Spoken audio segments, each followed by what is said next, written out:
Hello student, आज मैं TGT का एक क्वेश्चन कराने चल रहा हूँ जो कि आपकी स्क्रीन पर दिख रहा है। इस क्वेश्चन को ध्यानपूर्वक समझिए और इसको सॉल्व करिए। आइए चलिए क्वेश्चन की तरफ चलते हैं। काफ़ी स्टैंडर्ड क्वेश्चन है। ये क्वेश्चन क्लास 10th लेवल का है, लेकिन आपके टीजीटी एग्ज़ाम में पूछा गया है, इसलिए मैं इस क्वेश्चन को करा रहा हूँ। आप इस क्वेश्चन को ध्यान से देखिए।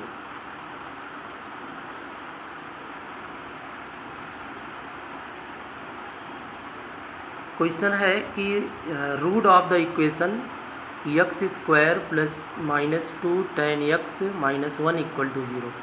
ये आपको इक्वेशन दिया गया है। समीकरण के हल है।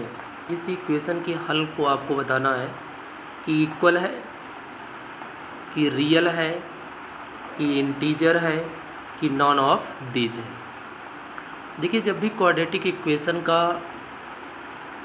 रूट्स बता करना होता है तो ऐसे केस में हम पहले तो general equation, quadratic general equation याद करते हैं। ax square B X plus C, ax square B X plus C से उस इक्वेशन को कंपेयर कर लेते हैं। इस इक्वेशन को हम कंपेयर कर लेंगे। कंपेयर करने पर हमें वैल्यू मिल जाएगी a equal to 1, b equal to minus 2 tan a और c इक्वल टू माइनस 1। अब इसमें हम डिस्क्रिमिनेंट d निकालते हैं। अब डिस्क्रिमिनेंट d जो होता है वो कितना होता है? वो आपका होता है b square minus 4ac। b की वैल्यू है माइनस 2 tan a, तो ये हो जाएगा माइनस 2 tan a का whole square minus 4ac। a की वैल्यू 1 और c की वैल्यू माइनस 1। जब इसे हम सिंप्लीफाई करेंगे तो माइनस 2 का स्क्वायर 4 हो जाएगा और tan a का स्क्वायर a हो जाएगा, माइनस माइनस प्लस हो जाएगा तो आपको प्लस 4a आ जाएगा। दिस इज इक्वल टू 4, इसमें से अब कॉमन हो जाएगा तो tan स्क्वायर a प्लस 1 हो जाएगा। वी नो दैट आइडेंटिटी है, क्लास 10th में आप पढ़ चुके हो कि tan स्क्वायर थीटा प्लस 1 बराबर सेक स्क्वायर थीटा होता है, इसलिए tan स्क्वायर a प्लस 1 बराबर सेक स्क्वायर a हो जाएगा। कुल मिलाकर आ गया 4 sec square A, 4 sec square A which is positive, जो कि धनात्मक है।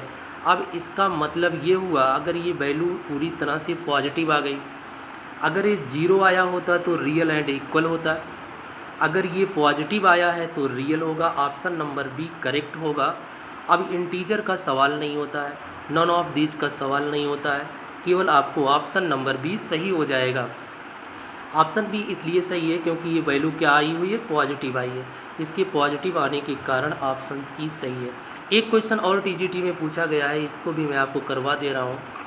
X square minus 3x plus के इक्वल टू 10 के मूलों का गुणनफल माइनस 2 हो तो के का मान क्या होगा? अब देखो, मूलों का गुणनफल जनरल इक्वेशन क्वाड्रेटिक का भी ऊपर भी मैंने बताया और यहाँ पर भी दिया है ax square B X plus C दिया है। तो इसके जो मूलों का योगफल और मूलों का गुणनफल, मूलों का योगफल होता है अल्फ़ा प्लस बीटा बराबर माइनस बी अपान ए, और मूलों का गुणनफल अल्फ़ा इंटू बीटा बराबर होता है सी अपान ए। सबसे पहले हम इस क्वाड्रेटिक इक्वेशन से कंपेयर कर लेंगे तो आपको a बराबर कितना मिल जाएगा?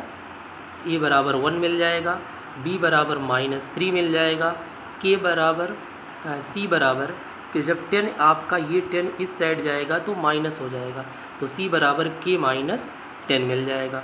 अब मूलों का वी नो दैट, हम जैसा कि जानते हैं कि मूलों का गुणनफल अल्फ़ा इंटू बीटा बराबर c अपान ए होता है, और मूलों के गुणनफल की वैल्यू दी गई है कितना?